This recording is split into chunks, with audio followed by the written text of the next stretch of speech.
ಕಾಸರಗೋಡು ಮಂಜೇಶ್ವರ ಸೇರಿದಂತೆ 5 ವಿಧಾನಸಭಾ ಕ್ಷೇತ್ರ ಸಮೀಕ್ಷೆ. ಗಡಿ ಜಿಲ್ಲೆಯಲ್ಲಿ ಹಳೆ ಆಟ, ಹಳೆ ಲೆಕ್ಕಾಚಾರ. 5 ಚಾನೆಲ್ಗಳ ಭವಿಷ್ಯ ಹೀಗಿದೆ.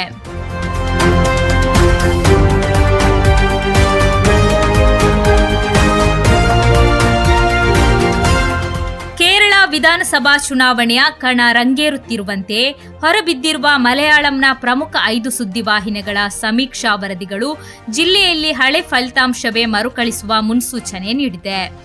ಏಷ್ಯಾನೆಟ್, ಮನೋರಮಾ, ಮಾತೃಭೂಮಿ, ಬಿಗ್ ಟಿವಿ ಮತ್ತು ರಿಪೋರ್ಟರ್ ಚಾನೆಲ್ಗಳ ಸಮೀಕ್ಷೆಯ ಪ್ರಕಾರ ಜಿಲ್ಲೆಯ 5 ಕ್ಷೇತ್ರಗಳ ಪೈಕಿ ಎಡರಂಗ 3 ಮತ್ತು ಯುಡಿಎಫ್ 2 ಕ್ಷೇತ್ರಗಳಲ್ಲಿ ಜಯಬೇರಿ ಬಾರಿಸಲಿವೆ. ಹೈ ವೋಲ್ಟೇಜ್ ಕ್ಷೇತ್ರಗಳಲ್ಲಿ ಬದಲಾಗದ ಹವಾ. ಎಲ್ಲರ ಕಣ್ಣು ನೆಟ್ಟಿರುವ ಮಂಜೇಶ್ವರ ಮತ್ತು ಕಾಸರಗೋಡು ಕ್ಷೇತ್ರಗಳಲ್ಲಿ ಈ ಬಾರಿಯೂ ಯಾವುದೇ ದೊಡ್ಡ ಬುಡಮೇಲು ಸಾಧ್ಯತೆಗಳಿಲ್ಲ ಎಂದು ಸಮೀಕ್ಷೆಗಳು ಹೇಳಿವೆ.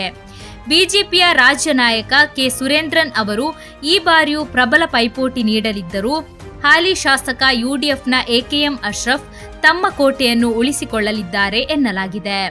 2016 ಮತ್ತು 2021 ಅಲ್ಪಮತಗಳ ಸೋಲಿನ ಬಳಿಕ ಸುರೇಂದ್ರನ್ ಅವರಿಗೆ ಈ ಬಾರಿ ಮತದಾರರ ಪಟ್ಟಿ ಪರಿಷ್ಕರಣೆ ಲಾಭವಾಗಲಿದೆ ಎಂಬ ಕುತೂಹಲವಿದ್ದರೂ ಸಮೀಕ್ಷೆ ಮಾತ್ರ ಅಶ್ರಫ್ ಪರವಾಗಿದೆ.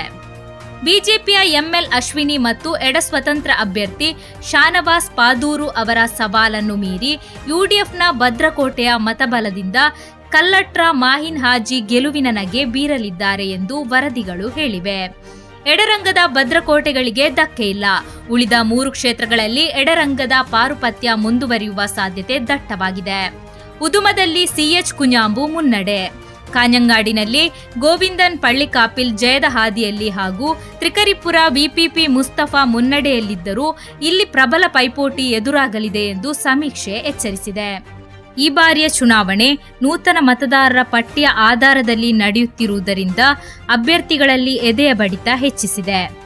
2021 ಫಲಿತಾಂಶವೇ ಮರುಕಳಿಸುತ್ತದೆಯೇ ಅಥವಾ ಮತದಾರ ಕೊನೆ ಕ್ಷಣದಲ್ಲಿ ಮೌನ ಕ್ರಾಂತಿ ಮಾಡುತ್ತಾನೆಯೇ ಎಂಬುದು ಈಗಿನ $1 ಮಿಲಿಯನ್ ಪ್ರಶ್ನೆ.